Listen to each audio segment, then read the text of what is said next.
Guys, ito na guys yung viral na accessories na motor ng mga mura. May Kawayan, Bulacan. Puntahan na 50 lang, makakabili ka na. Ay tag 50, tag 100. Depende naman sa klase guys. Pag may sulat pa na Yamaha kasi. Ano ka ba? Suzuki? Hindi, Kawasaki ko. Badyang binibilihan ko eh. Yung binibilan ko dapat ano?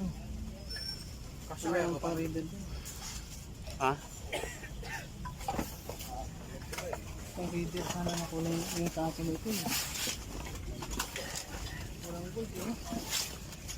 Yamaha kasi bullshit.